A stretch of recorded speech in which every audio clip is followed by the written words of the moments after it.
Good evening, ladies and gentlemen, and welcome to week one of the Robert Hook Show right here on YouTube, Robert Hook Show, and also on Facebook on the Robert Hook Show. We are here tonight with Mr. Bobby Eflin. He's my left and right and all arms. He does a little bit of everything. He's going to be my color analyst. I was trying to think of a real big name for you, that's a good but term. color analyst sounds Color really good. analyst, yep. And in the middle right here is none other than Osceola head football coach Robert Hooks. And Coach, we've been talking about this for a long time. We want to get this coaching show together, and it just kind of in the last month just kind of took off on us. Me and Bobby and Jade, who y'all meet later, we got together, formed the Seminole Nation, and decided that we wanted to do a coach's show with you. And what it does is just gives the fans out there that love Seminole football, and then a lot of people that have known you for a long time, just gives them an opportunity to see you every week and know what's going on with Seminole football. And hopefully this show will give people a little bit more of an insight. You know, right now they come to the ball games or they listen to it on the radio and they hear what's going on. But this show every week will give them some insight on what happened the week before with who you played, how you're going to prepare for the opponent you're going to play next week, and then how you're going to play the game on Friday night. And it just gives them an insight on what goes into Seminole football. And I know, Bobby, for a long time, we've done this for a long time. I mean, from all of our different endeavors we've done together, we've always wanted to do a live show. And I can't think of a better individual to start this with than I call him the head Seminole, Coach Robert Hooks. Thank you. And I'm really excited about it because RJ is a hometown guy to me. His father and I were very close friends, and I'm proud of what RJ's accomplished and what he's done with Osceola football. I like the disciplinarian style that he uses, and what he puts out there on the field is a good product. And I think it's going to be something very positive for Osceola. We want to grow our community, and we start those things through our school systems and through our sports programs and being able to put a product out there that everybody can be proud of. I think that's huge for Osceola. Yes, it is. And just real quick, Coach, before we get into it, we'll talk a little bit about our sponsors. As you know, it's not cheap to do these shows. You have a lot of stuff that goes into it. Technology is just unbelievable. And what we did is we went out and talked to a couple sponsors, and, Coach, we were never turned down. I mean, they said, man, a live show with Coach Robert Hooks. You know, we love to come watch him on Friday nights, and man, what better way to get our name out there and let everybody know that we support Osceola Seminole football than to sponsor the Robert Hooks Show. So, our flagship sponsor, they are the official bank of Seminole Nation and the Robert Hooks Show. That is First National Bank of Eastern Arkansas. Greg Reese. I just can't say enough about Greg. I've never walked into Greg's office and asked him for anything that he hadn't said yes. I know. I mean, the bank's got a lot of money, but you know, I know he just can't give it all away. Right. But he has been a big supporter. Greg's alumni. He is a former Seminole. He's an alumni, and for him to come on board and help us kick this show off, it's just I'll tell you, it warms my heart. It really does. When we went in and spoke with him, Coach, he was instantly interested, instantly on board, and I can't say enough about Greg and his openness to participate and to get, you know, this is something new. This is not something that's been done here before. I don't know that any of our other area schools have anything like this. And Greg was interested, and then Taylor Lucius, who works there at the bank, it was instrumental in allowing us and getting us the cups that we have and the logos and things that we needed to make this set look nice and to make it look professional. You got to talk about Bugmobile. Yes. You got to talk about Bugmobile. Yes, I went to owners Oscar Gonzalez and Jade Gonzalez. I went to both of them, sat down with them. They're another company that I went to them, and they've told me, man, we'll make it work. You know, I went to them numerous times on certain things because, you know, everything takes money, and I know that these businesses, they are asked every day for things, and can't say enough about Bugmobile. He put his name on the banner. I said, man, I went to him. I said, Mr. Gonzalez, I need a banner. Got to have a banner. We're finna start this show, and your big logo will look awesome on that banner. And you know, naturally, well, how much it's gonna cost? You know? That's right. First thing out of his mouth. How much it's gonna cost? So you know, with the help of Hills Vinyl Graphics, and they came on board. Carmen and Michael down there shot on board real fast and helped us with that. you see behind us, we got our official banner behind us. Thanks to Bugmobile Pest Control, Oscar Gonzalez and Jade Gonzalez. In the meantime, Coach, we were talking to some other people. You know, you got to buy cameras and mics, and you know, it isn't cheap. So, you know, we went and talked to Rhoda Swift Funeral Home. David out there, he come on board and said, we'd love to be a part of the Robert Hooks Show. Wow. Also went to Ed Harshman. You know, Ed Harshman is a huge supporter of Osceola Seminole athletics, whether it's basketball, football, it doesn't matter. He is a guy that is, his heart's in the right place, and he loves Osceola Seminole athletics. Went up there, actually didn't get to talk to him. He was having a medical procedure at the time, but I talked to his secretary. I call her Nene, Renee, and they got together, and next thing you know, I need to come by and pick some money up. So, I mean, that was huge. And then we've got other ones that we're waiting back on, and because we still got to get some stuff ready to go. But Connie Davis down at H&R Block called Connie Davis. I've known Connie a long time, and I said, hey, we got this new thing going on. H&R Block needs to be involved. Her first words were, when you coming to get that check? So, I mean, you're seeing that your sponsors they're getting on board with this. They know this is another way that we can just push Seminole athletics forward, and they are excited about the Robert Hooks Show. Right. So, and those sponsors in no short order are here because of what you've done to transform this football program into a winning program and a winning culture. You know, we couldn't have done this 5 or 6 years ago. And now that you've put that product out there and we've got people on board, the sponsorships are there. And we've bought a brand new camera, we've bought new mics, we've bought set, we've bought a banner, we've bought recording equipment. All of these things are going to make it possible for us to go forward and put this show out, and then to do our live stream football games. We're gonna provide that to everybody this year. If a fan can't make it out to the stadium, or they can't make it across the state, or they can't make it to an away game, they're going to have the ability to sit down on their smartphone or their computer and watch the ball game with us live. Yes, and I'm glad you brought that up, Bob, because that's exactly what we're going into next. Was talking about the makeup. Yep. You know, folks, we'll do this show every week. On the first 2 weeks will be Thursday. It'll come on August the 15th will be the first show. August 22nd will be the second show. There are 2 Thursday nights, simply because we play a scrimmage game on a Monday night, then we turn around and play in the Kickoff Classic on the next Monday night. So it just kind of throws it off a little bit. But after that, all shows will come on a Tuesday night, starting September the 3rd at 6 o'clock. And it will go for 10 weeks, all the way through November 5th at 6 o'clock. And that's just the regular season. We only put that schedule up because that's what we know. We know that's going to happen. Don't get me wrong. I hope we're going to add more and more dates all the way into December. That's the whole thing. But that's what the lineup's going to be. Folks, just like Bobby just said, we're going in live stream this year. You know, we've done radio in the past, and we're going to continue to try to do the radio. But we're going to do live stream. A lot of the towns that you're seeing around us are live streaming all their sporting events, and that's something that we're going to get to do this year. We're going to come live every Friday night from wherever we're at with the football game. So that's something that's new for us. But we've been trying to do this for a couple of years. It's finally coming to fruition, and we're ready to go with it, Coach. Just kind of gives the people. I've got a lot of people when I do the radio. They'll text me. I'm listening from El Dorado. I'm listening from Florida. I'm listening from here. Joe Vines will call me. He's a Blytheville resident. He'll call me and say, or text me, and he'll say, I'm listening from Melbourne, Florida. He said, go Seminoles. I mean, so they're listening from all over the place. The alumni's everywhere. This is going to give them another opportunity to see us in action instead of just listening to us in action. So that's going to be a huge thing. So at this time, we'll take a break, let our sponsors get a word in.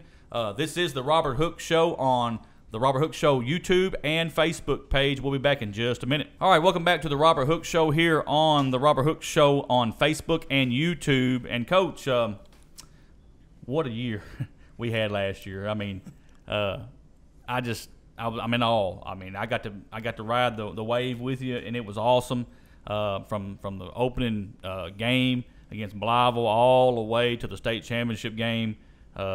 Man, it was a dream season. I mean, don't get me wrong, it didn't end the way we wanted to end, but what a season, and what an atmosphere for the fans, Coach. Tell us a little bit about the fans. Tell us a little bit about what it takes to run a program, to get a program like that. Well, first off, I just want to make sure that everyone knows that anybody knows me. I'm not a guy who really likes to talk a lot, and this doesn't happen. The type of season that we had does not happen without great administration, without great sponsors, great boosters, and without a great community, and of course great athletes, which is what we're blessed to coach and to come out and cheer on every night.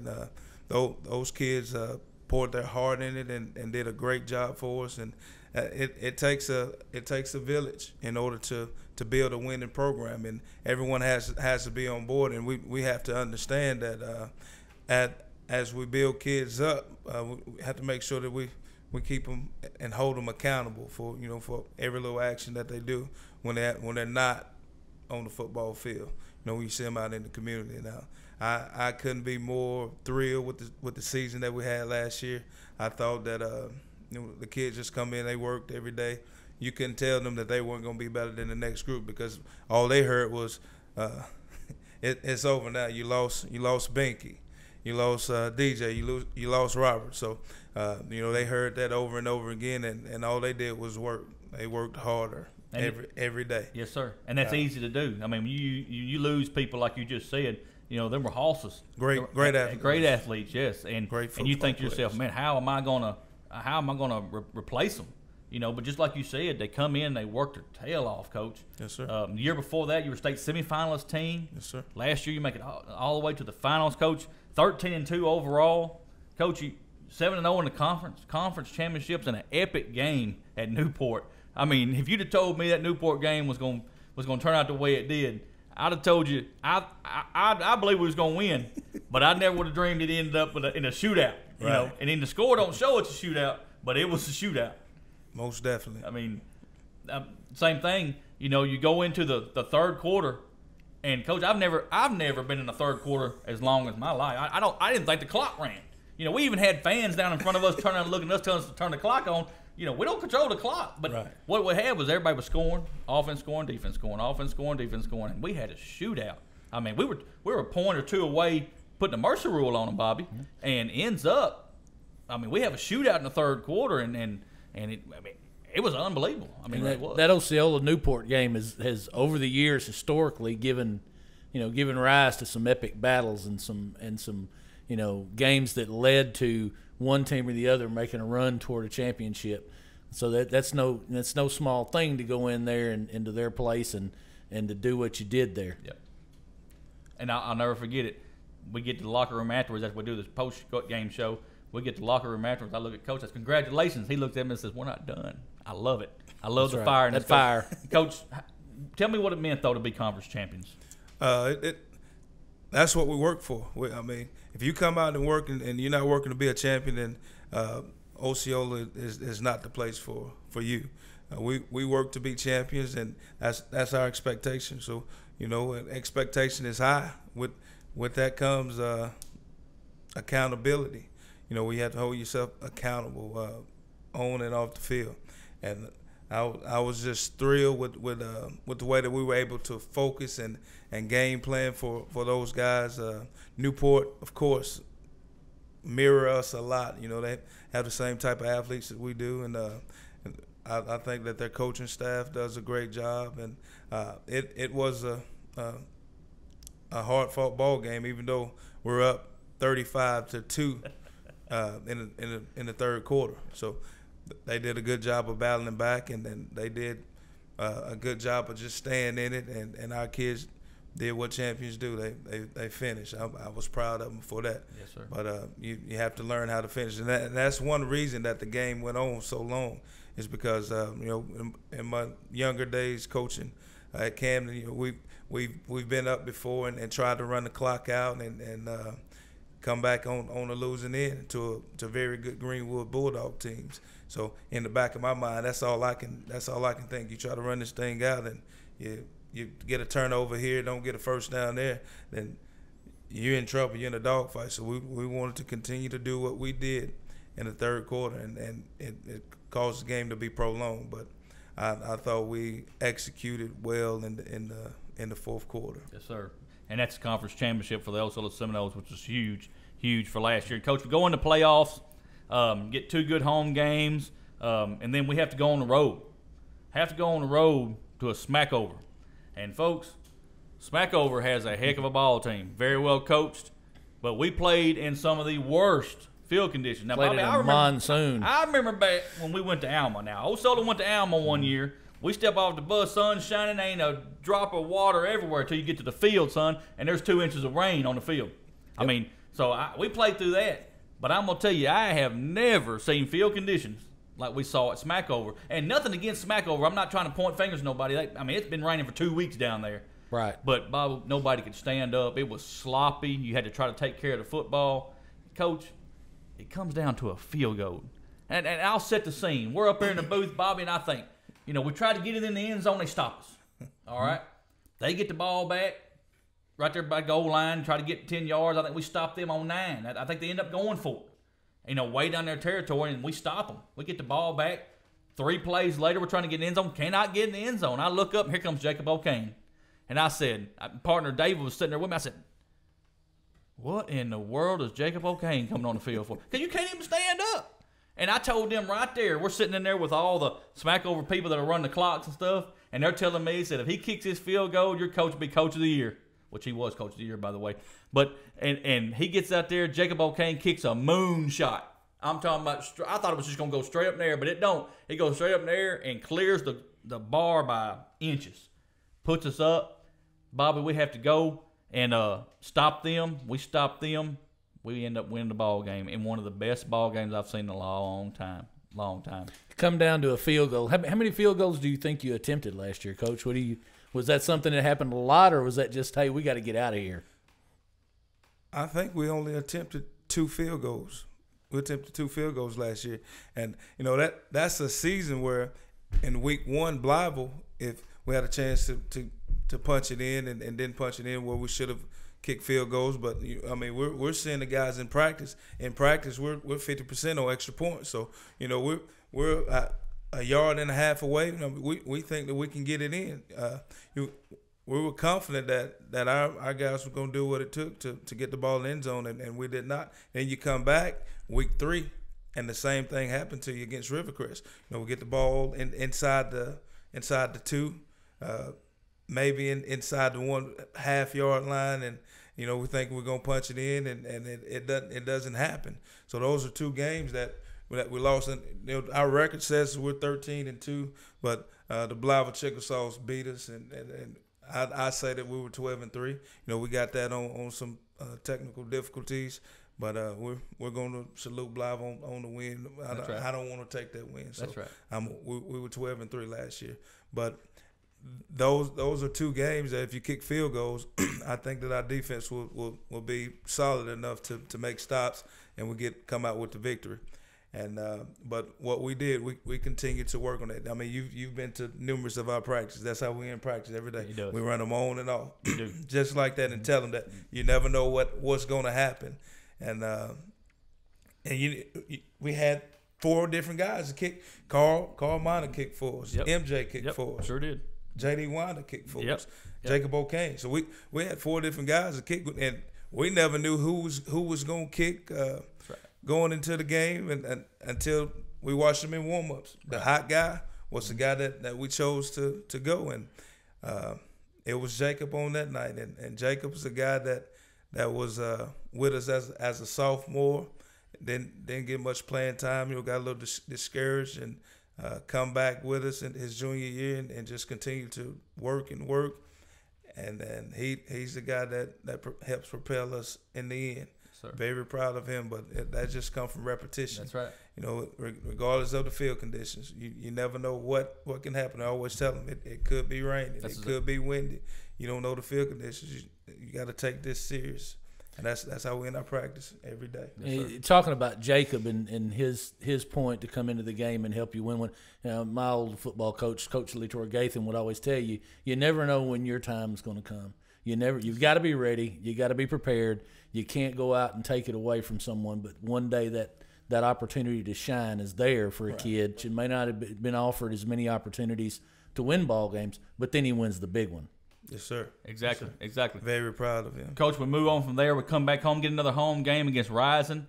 What an atmosphere. Bobby, supposed to play on Friday night.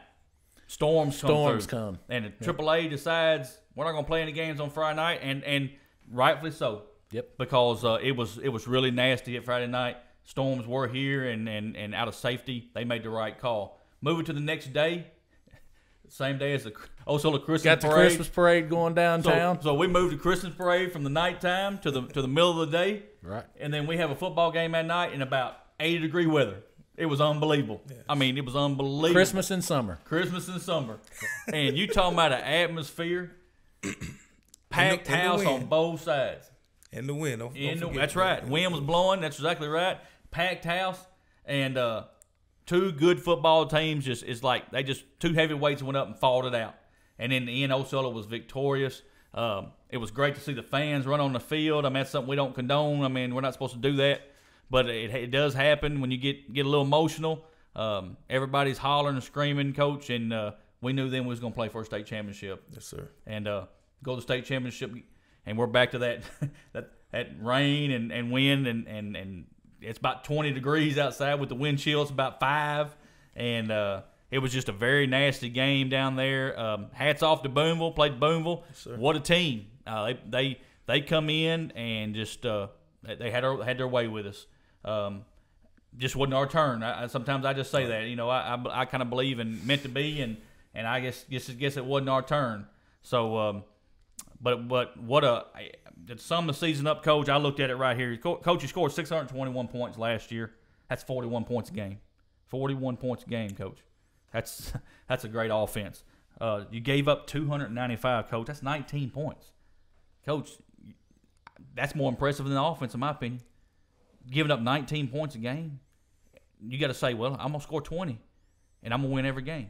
Yeah, well, we don't want to give up that much, though. I understand, but you know, I would take it. I know you wouldn't. I understand that because I understand.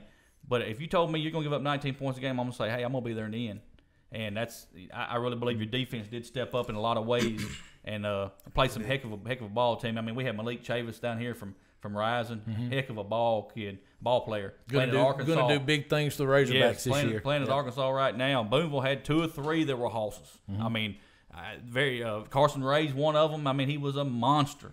Yep. So we played against some heck of a ball kids last year. But, Coach, you can't take nothing back about the season you had, and it's just going to make them hungry to go this year. So this time, that is the recap on last year. We're going to take another break. You're listening to The Robert Hooks Show. Welcome back to The Robert Hooks Show. Coach, at this time, we want to talk about the 2019 Seminoles, a little bit about your coaching staff, players, and offensive, defense, special teams. Okay.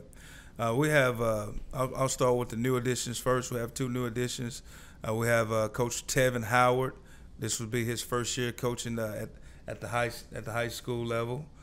He's a guy that he's going to coach wide receivers and defensive backs. The next guy is Jack Magolio, who comes to us with experience from coaching high school ball at Marion and also at McGee last season. So he's a seasoned guy, and he's going to help with the defensive line and the offensive line.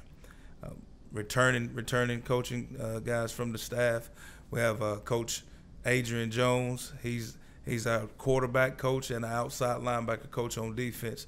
Coach Jones is also a guy that handles out what we call daily bread. You know, we try to get the word to our kids every day, and he does a great job with that. You know, that's something new that we started this year, and he's done a great job in this upcoming season.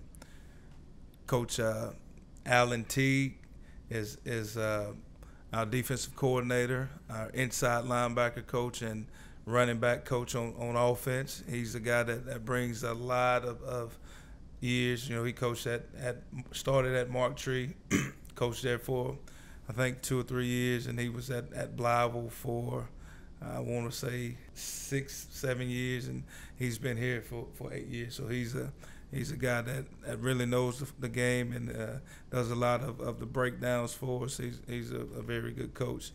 The next coach we have returning is Alan Landry.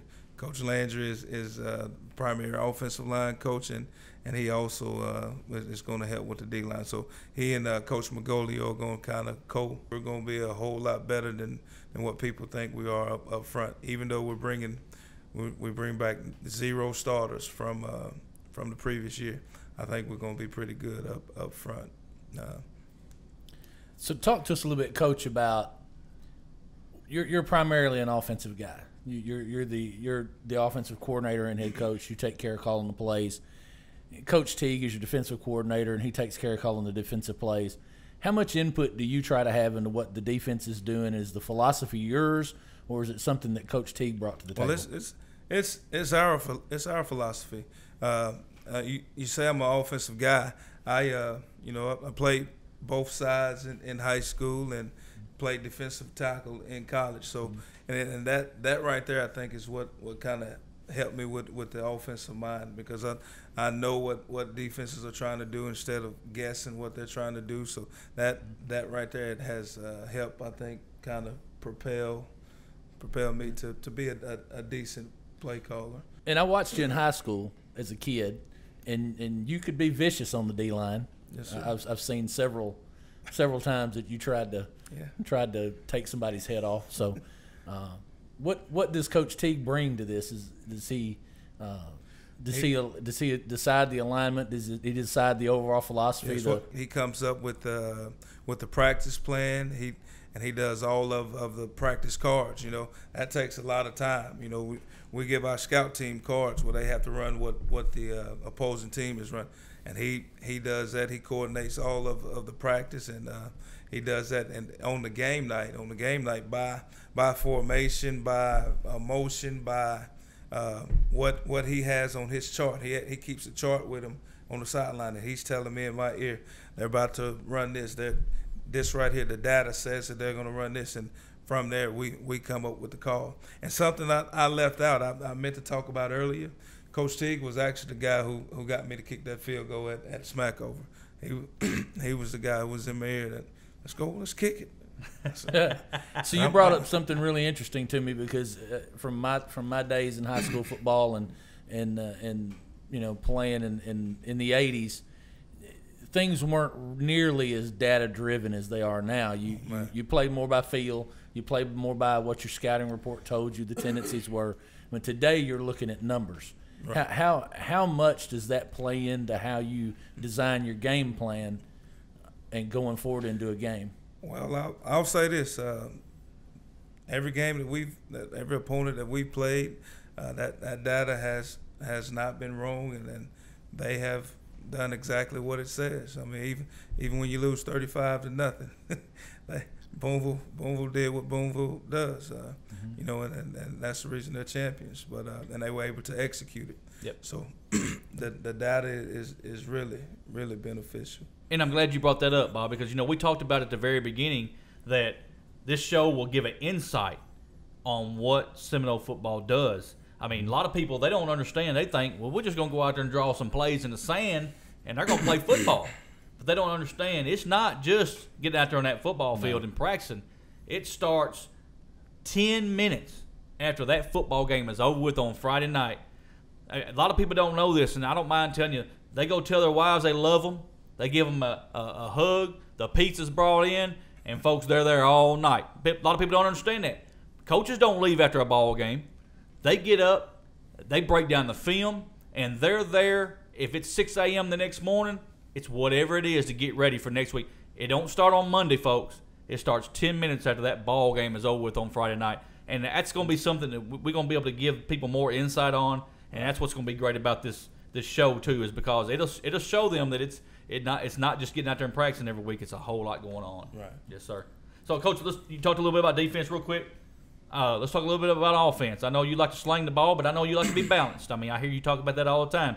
You got to be balanced. And with being balanced, you got to have a running back that can tote the football. You got to have a line that can block. You got to have a quarterback that can throw it. You got to have wide receivers that can catch it. I understand that. Yes, sir. All day long.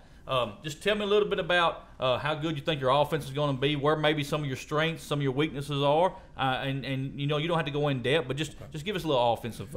I think that our strength is going to be right now. our skill early. I think it's going to be our skill positions, and I think around week 3 or 4, I think our offensive line will get to jail. What we have to come up with right now, we're still trying to find what group is the best for us. We have about 7 to 8 guys that we trust and think that can get the job done, but we're trying to find out which 5 that is, and I like what we're seeing right now. So I think that our skill positions, that we have 2 3-year starters coming back. That's in Greg Hooks and Trey Moore. Those guys have done a great job, and yes, sir. I think they're going to put a lot of pressure on defenses. Not only are they good route runners, they block, and they block really well, and they take pride. They take pride in blocking and being vicious and blocking until the whistle blows. So I think those 2 guys alone will help lead us. And we also have a guy who didn't play much much offense last year, and Dan Newsom. Yep. And Dan Newsom was I'll say this, he was a big part in us making it to the semifinals my first year. He was a guy who was really our scout team player of the year that year. He was ineligible his sophomore year. And a guy, first off, just being committed to come to practice every day. A lot of kids that in that situation, you won't see them. You won't see them in the fall. And he's the guy that come out and whatever the best player on the team, he was going to be that guy. And he gave us a tremendous look. And right now it's his time, and he's excited and chomping at the bit. He's a guy who he's really quick, not fast, but he's really quick, and I don't think anybody can cover him one-on-one. He's going to create a lot of mismatch problems for guys inside, and he also is a physical guy. He's also going to start at safety for us. So he's kind of the new Jerick Scales guy, that's going to play on offense and defense and give you a lot of energy and then give you a boost. Also, at the other spot, we lost DeAnthony Poole to injury.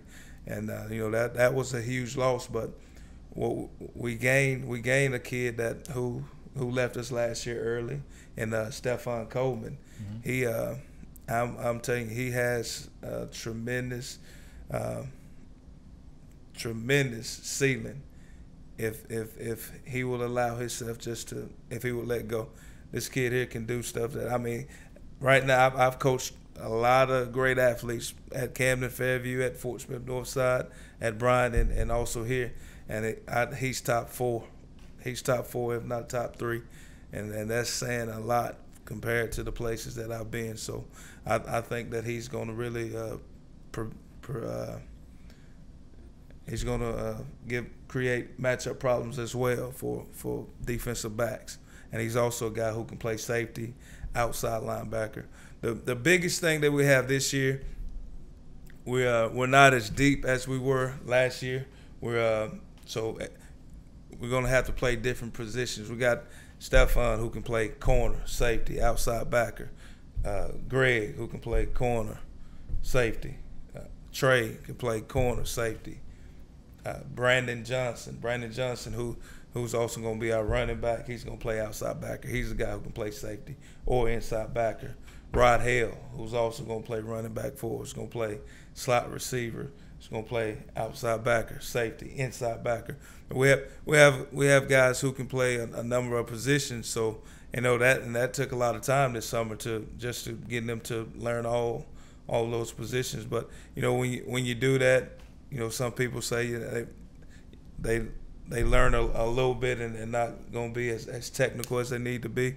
But they put in a lot of time and really focus on learning what each position does and keys and reads to look for. So I'm excited about that. And also on the offensive line, we have MJ Vance is going to be our starting quarterback, and he's done a good job of studying film already. He's been on me telling me what he feels that we could run, and you check his on Huddle. You can check coaches, you can check the players, see how much film they watch, and he's a guy he's really been in it. He's hours of film. He studied hours of film already, so we're excited about him. Although we feel that we have 2 other guys who could start if need be, That's Don Littleton and A.J. Harris, who are sophomores for us, and that they've done a good job of coming in and learning the offense and trying taking command and being leaders of the offense. The crazy thing is that all of them play inside linebacker. Now, A.J. could go down and play defensive end for us, but all three of those guys, all three of your quarterbacks play inside linebacker. So that alone lets you know that we're going to have tough quarterbacks, who could take shots and, get up from them. We don't want to do too much with them. We want them to be able to go both ways for the endurance of the game, for the duration of the game, and we want to keep them protected. Bill Estelle has played tackle, guard, and center. Jacob O'Kane has played center and tackle. Chris Williams has played guard and center. So we have a lot of different varieties of lineups that we could go with. Not deep, but we have a lot of guys who understand the offense and the defense. So we're excited about that, and we have some young guys that have been doing really well too. Nick Vorns is a kid who this will be his first year to play football for us. He's a junior. He's come in and earn the respect of the team, and that's a hard thing to do, especially at Osceola, Arkansas, just to come in and command respect from his teammates. He's a guy that comes in and he's going to be there early, going to be the last one to leave, and he works his butt off. He solidified a spot at outside linebacker. So we're excited. So you talked a little bit about not being as deep and you just can't go 3 or 4 deep this year. How important is that towards your conditioning program, and how big a role does your conditioning program play in having fewer guys that can go? Well, and first off, I want to give a shout out to Buck James at Bryant, Arkansas right now. He's a guy that took me in and showed me the way, showed me how to. I think he's the best strength and conditioning guy in the state and in high school. Everywhere he's been, by year 3, his kids are stronger, bigger, and faster than their opponents. So, this is year 3 for us. And when I first got here, we in the weight room on the squat rack, we had one 500-pound squatter, and everybody else was 380. Now we have 3 500-pound squatters, and everybody else is over 415. We have some of the younger guys that are about 350, 375, but all about even I skip Brandon Johnson's 425-pound squatter, Dennis Davis 425-pound squatter, Greg Hooks 425-pound squatter, Rod Hale a 425-pound squatter, Chris Littleton 460-pound, Bill Estelle 500, Chris Williams 500, MJ Vance 500.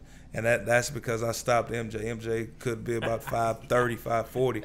And that's the guy that's going to lead your offense at quarterback. That's right. And then he's going to go over there at linebacker and be good there. So, and we run. So, because we want to play fast, So in order to play fast, you have to condition for that. So we do a lot of conditioning, and I put it up against anybody. Bobby, listening to him talk, he named all them names off. I just think about when we had them kids when they were pups out at Opar.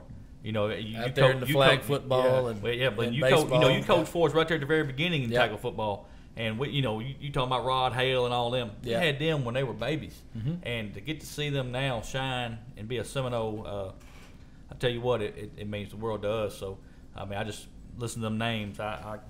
It's awesome. It's awesome. Right. Coach, thanks so much for that. Telling us about your offense and your defense and how the Seminoles are going to look coming off at the preseason level here. Hey, we're going to take one more break. Let our sponsors get their words in here, and we'll be back on the Robert Hook Show on Robert Hook Show Facebook and the Robert Hook Show on YouTube. We'll be right back. Welcome back to the Robert Hook Show. And, Coach, at this time, we're getting close to the very end of our first show here. So happy to be able to do this each and every week. We really appreciate you taking time out of your busy schedule and allowing us to have you for it'll be a 30-minute show, but we've been probably sitting here over an hour, but we're going to get this down to 30 minutes. But we appreciate you so much for allowing us to do that. Let people know, first scrimmage game is against the Nelton Raiders, folks. And what we'll do is we're going to it'll be at Osceola. The scrimmage game is on August the 19th. That's a Tuesday night. No, it's a Monday night. It's a Monday night, August 19th. We're going to play the junior high game at 5:30, folks. And then the high school game will start right after the junior high game, somewhere around the 7 o'clock area. You know, it could be a little earlier, but it won't. It'll be around the 7 o'clock area when we'll start the high school. Coach, you going to play a full game or? The first half will be live, and the second half will be a running clock. Okay, Coach, just a little bit real quick about the scrimmage game. It gives you the opportunity to get a lot of kids in different positions and see who's going to step up and how you, and just kind of see where you're at. Yes, it gives us an opportunity to shuffle guys in with the different positions I just talked about them playing, see where they're really what they make us better at, and sure, it gives you an opportunity just to take a look. Right. And it also gives the fans an opportunity to come out. Also, the quality of team that we're going to play. That's one other thing I want to bring up. Our preseason schedule, I think that you don't want to play an opponent that you know you can beat. I like playing teams that are going to challenge you. Even if you lose, it still helps you. You learn for later on in the playoffs because, you know, we scrimmaged Nettleton, opened up with Blytheville, and we played Rivercrest last year. So those were three really good football teams who really helped set up that that playoff atmosphere for us. Sure. So, you know, that's where you gain your experience at. And the first three games is really where you make the biggest strides. So I thought we got better each week, and we learned from those games. But Nettleton has been a great opponent for us, which Nettleton was a 5A champion. Yep. Valley View was a 5A champion. That's right. Blytheville was a 5A champion. You know, that was a four-way tie with those guys and win. So we played championship quality football teams. Rivercrest was the champion in their league. So we didn't just play anybody. We played championship quality teams, and you know, Rivercrest could have easily been in the semifinals. You know, he lost to a good Dumas team. So yes. We're not scheduling opponents just to get a win. We're scheduling opponents to get good competition and to help propel us for late in the playoffs. So iron sharpens iron. Yes, sir. That's exactly right. Folks, August 19th, it's a Monday night. That is the scrimmage game, or some people call it the benefit game. We call it a scrimmage game. Osceola versus Nettleton, 5:30 for the junior high game. Around the 6:45, 7 o'clock for the high school game. You get to come out and see both Seminole programs. Let them know where you're going to be at. I ask everybody while we're on the show here, what we like to do on that scrimmage game is if you want to donate anything to the football team, they're always looking for soap. They're always looking for toiletry items, towels, hand cloths. So anything, Coach, anything else I'm missing there? Washing powder, I think they asked for washing powder. Laundry stain remover. Right. Which that really helped us the Smackover game in all the mud that we played. Yes, so it is it's beneficial for us. So you can bring that to the front gate, and they'll make sure that they get it to the coaching staff. That would be wonderful. Wonderful. Yes. And you're going back to those days that when I played in Luxor and plugging your roots there, because you know we're Luxor boys. Yes, sir. You know that the football game, the football team was a community event, and we walked that street there in front of my mother's house. We walked Thompson, and then people would come out and they would cheer us on, and we'd have a full stand, you know, full stadium every night. I think that's what we want to see at Osceola. Let's get out there and let's support these guys and get that place full, even for a scrimmage. Let's get out there and get these kids and some support and let them know that we're behind them and let them know that we're there to cheer them on. That's exactly right. Well, we want another Rising game. We want another Rising game, just like the Rising game last year, folks. We want it packed. We want them hollering. They were up yelling the whole game. And I'm telling you, when them football players hear you screaming, it puts them in bulletproof mode. I'm telling you. It propels you. So we got to do that. And, Coach, I know it's big to have a big crowd. I know it is. And just makes things more exciting, too. So, it does. So, hey, what we'll do, we're coming to the end of the Robert Hook Show, our first Robert Hook Show. This is very monumental for us. We appreciate First National Bank of Eastern Arkansas as our title sponsor of the Robert Hook Show. Also thank Bowmanville Pest Control as our backdrop sponsor, our banner sponsor. Roller Swift Funeral Home, H&R Block, and Ed Harshman Reynolds. We appreciate you so much for your sponsorship. What we'll do when we this show will already be aired, but we'll next week we'll come in talk about the August 22nd game. We'll break down the scrimmage game against Nettleton. Yep. We'll talk a little bit about the Week 0 game, which is going to be our Hootens Kickoff Classic live from ASU Stadium. I think it's Centennial Bank Stadium. Yep. Same field that the Red Wolves play on, and we'll talk a little bit more about it. And then in next week's show, we're going to look at Valley View. That's who we're going to play in Week 0. And I tell you, been a long time since we played Valley View. Got some good friends that kids go to Valley View, so we got some little side stuff going on there about who's going to get that game. And so I mean, and also we're going to have a look back at the pep rally that's going to happen. They're having a huge pep rally on Tuesday the 13th. Tuesday the 13th. Hooten's going to be here along with some representatives from Arkansas Blue Cross and Blue Shield, who's one of the sponsors of that. It's going to be huge. I mean, it's going to be a huge pep rally. It's going to be at the Palace of Mid-America. I'm sorry, the Palace of Northeast Arkansas. That's where it's going. That's where it's going to be at. Is at the Palace, which is Seminole Arena. We just call it the Palace because we're a little excited and happy to have a place like that to play basketball in. But we're going to have the pep rally there. So fans, we'll have a little bit of video footage on that. And Coach, you got anything parting you want to say? Again, thank you so much for your time. I'd just like to thank all of the sponsors and just thank the community for all the support. That's all. Bobby? Can't forget about Jade back there, over there behind the camera. And he's pecking on his computer and playing with the dials to make sure that this thing gets out in a high quality. And RJ, I'm looking forward to this season. Get to spend a little more time with you and see how this thing plays out and see where we go. That's right. Folks, when we go live at these football games, we will be on the Seminole Nation YouTube channel and the Seminole Nation Facebook channel. That's where you'll see all the live football games on. We're going to bring every one of you live and every one of them live unless something just prohibits us from doing that, some kind of rule or something. But we plan to be live at every football game this year. And then again, you can see every Robert Hook show on the Robert Hook Show Facebook page and the Robert Hook Show YouTube page. So for my partner, Bobby Eflin, Coach Robert Hooks. Coach, again, thank you for being here. I'm Michael Eflin. We'll see you next week on the Robert Hooks Show.